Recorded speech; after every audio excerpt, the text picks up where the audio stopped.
Pablo Moreno still.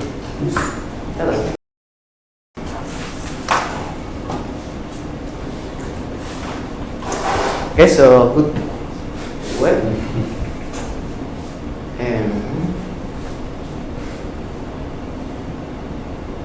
okay, wait a second. ¿Se veía? Sí, gracias ahí. Ahí está. Vale. Okay, good morning. I'm Pablo Moreno Spiegelberg, and today I'm going to defend my master thesis that I have called Spatiotemporal Pattern in Turing-Takens-Bogdanov scenario. First of all, I'm going to do a little bit about the outline, what things I'm going to talk about this today. So, first of all, I'm going to do an introduction when I talk about the different important topics that I'm going to treat in this master thesis. Secondly, I'm going to describe the system I will use in the master thesis and how I build it and what different parts it have. Then I'm going to make analysis of this spatial system, and finally I'm going to make a conclusion when I talk what I have done. So first of all, we start with the introduction. And we're going to talk about patterns in nature.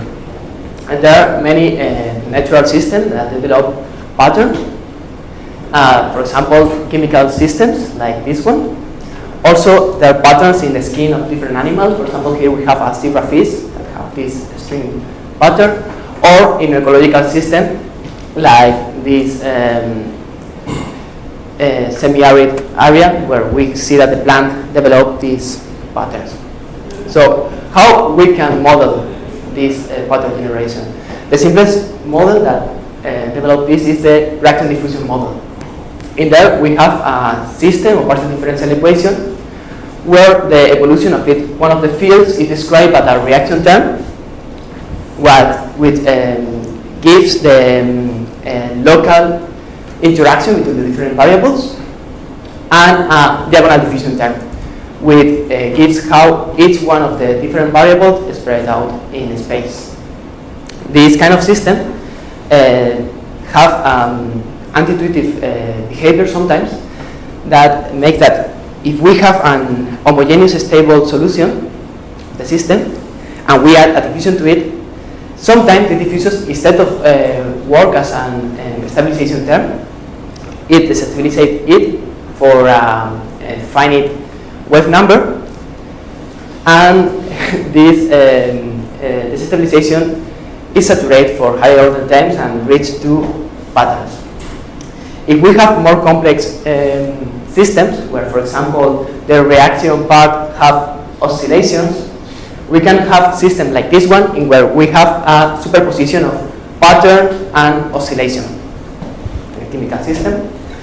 And if we go further and we go for more complex systems, where this oscillation interacts and are created or destroyed by global bifurcation, we can have systems like, for example, the Posidonia Oceanica model. In this bifurcation diagram, we can see that there's an homoclinic bifurcation here that creates or destroys these cycles, and it's quite near to a Turing bifurcation. So, what is an homoclinic bifurcation? Homoclinic bifurcation is a global bifurcation in where limit cycles is destroyed when it gets in contact with a saddle node. If we have a parameter in the system that describes the size of this limit cycle, and we tune it little by little, increasing it, the limit cycle will be approached to the saddle node until when we reach a critical value, it will touch the saddle node, creating a homoclinic orbit, and further it will be destroyed.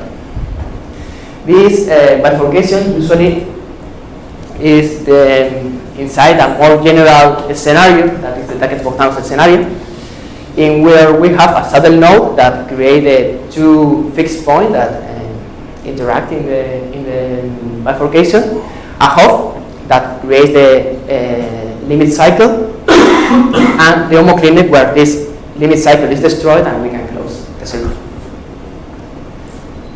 So now we're going to talk about my system. So as I wanted to have a system where we can see this Turing bifurcation as well as the Takens-Bogdanov scenario. I wanted to do it in a reaction-diffusion model. So for the reaction part, I have chosen the Cusp Takens-Bogdanov normal form in the focus scenario that is given from this equation. I chose this because it was a very well-established system, and as this is a normal form, it gives a very general,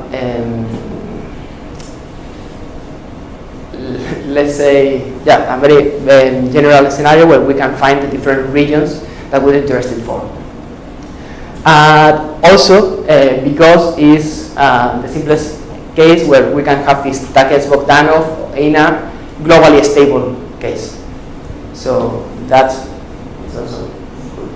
So we're going to study a little bit, well, these bifurcations have 4 different parameters, mu1, mu2, num, and b.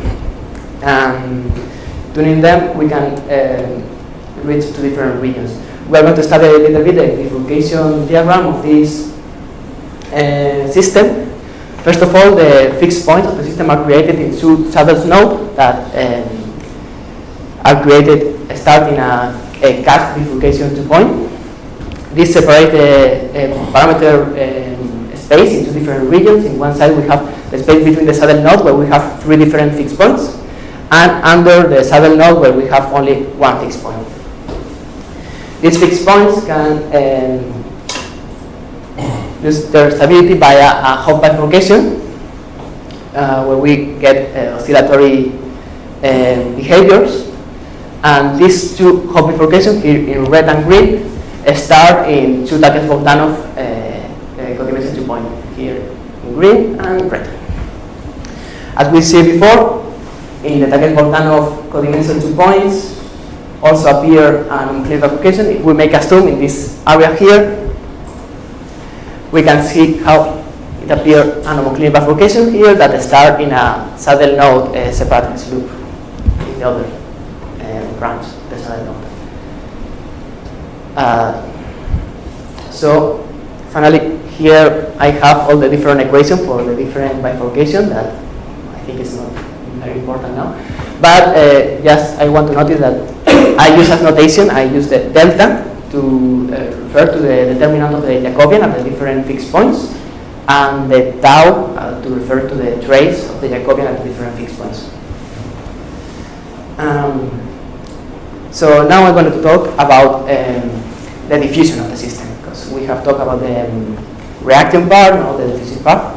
We can add diffusion to the system, just like it is, and it will create a Turing bifurcation, but it only will affect 2 already unstable fixed points in the solution. This is okay, but it's not what we're looking for. But luckily, just by making a change of variables, we can reach a system where the diffusion generates a Turing bifurcation for a homogeneous stable solution. And we end with this 2 partial differential equation with describe the system, and by adding the diffusion we have only add one extra term, the R, that describes the ratio between the 2 diffusions of the 2 variables. So now we're going to make a little analysis of this spatial system. First of all, we can study the linear stability of the homogeneous solution, that for each mode is described as this linear matrix, and the eigenvalues of that matrix will give us the growth rates of that mode. If we look for the point where the first non-homogeneous mode loses their stability, we find a Turing's instability that is given for a critical R, where the system have a 0 eigenvalue for a mode Q critical. So what we have here is the eigenvalues for a homogeneous solution as function of Q for 3 different scenarios. First of all, for the scenario where our parameter R is smaller than the critical value, that is the dotted one, and we see that all the growth rates are negative, so the system will be stable. If our parameter R become equal to the critical value, we're in the continuous line scenario, and we have one single mode with an eigenvalue that is equal to 0. And if we cross the critical value and we get an error above that, we have this dashed scenario where we have a region where the modes have unstable the rows are unstable, and here is where the patterns are. So this is an example of one pattern that appears in the system. Here we can see the field as function of x, and one field and the other field, and the Fourier transform of them. So how is this Turing? How is the shape of this Turing in the parameter space? Well, studying the interaction between this Turing and the saddle node bifurcation, we can see that there are 2 points, the quadruple 0 points, where this Turing bifurcation touch the saddle node bifurcation. Then the Turing bifurcation starts at this point and ends in the other one. In this plot, we can see that in the saddle node in blue, the 2-hop bifurcation in red and green, and the Turing bifurcation in this black dash dotted line that started and end in the quadruple 0 point that are the pink and purple diamond. If we make a zoom around the cusp, we can see how the Turing behave nearly to the cusp, and for these parameters, it makes like a loop around it. Okay, now I'm gonna talk about what we wanted, that is the interaction between this Turing and the homoclinic bifurcation. So as when we separate above the Turing, we are creating an area around the acritical. And when we cross the Hopf, we are creating an area of unstable modes around the homogeneous solution. There will be a point where these 2 unstable areas touch, that we can see here, and where we will have, for one mode, 2 zero eigenvalues. This is equal to what we have in the Takens-Bogdanov point for the homogeneous solution. So that's why I have called it generalized Takens-Bogdanov. We can find an equation for these codimension 2 points, and it's interesting to study it because it can be the starting point for non-homogeneous homogeneous bifurcation that explain the creation and destruction and non-homoclinic, not homogeneous oscillation states. So finally, I have drawn this generalized Takens-Bogdanov curve for these parameters, and we can see that it's the general Takens-Bogdanov is the pink dashed line, and we can see in this plot how it starts and ends in the Takens-Bogdanov codimension 2 points. Okay.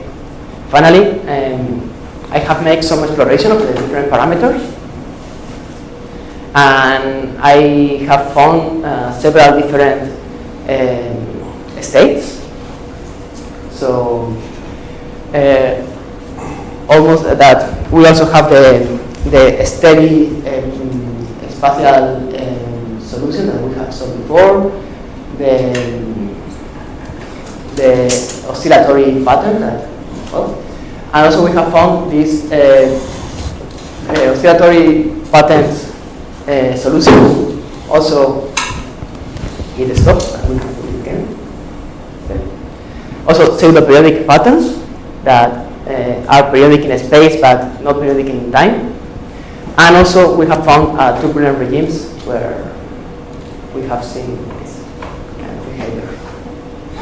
And so the green dots are stationary? The green dots here are steady Steady patterns. Yeah. Because in this region the Turing bifurcation became subcritical, so we have patterns that survive even above the Turing.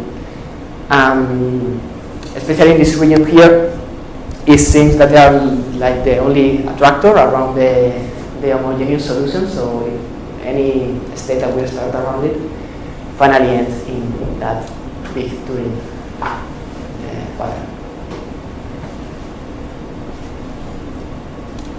So finally, I have the conclusions. In this master thesis, we have implemented a very general system where we have the coexistence of Turing and homogeneous homoclinic bifurcation in the Takens-Bogdanov scenario. We have analyzed this Turing instability and the quadruple 0 points where it starts. We also have characterized the Turing-Hof codimension 2 point that I haven't talked in this presentation because it will take very too long. And finally, we have characterized a new kind of bifurcation that we have called the generalized Takens-Bogdanov codimension 2 points. That seems like a good starting point for studying the non-homogeneous homoclinic bifurcation. So, thank you for your attention. Thanks. In time. Huh? Perfect in time. Yeah.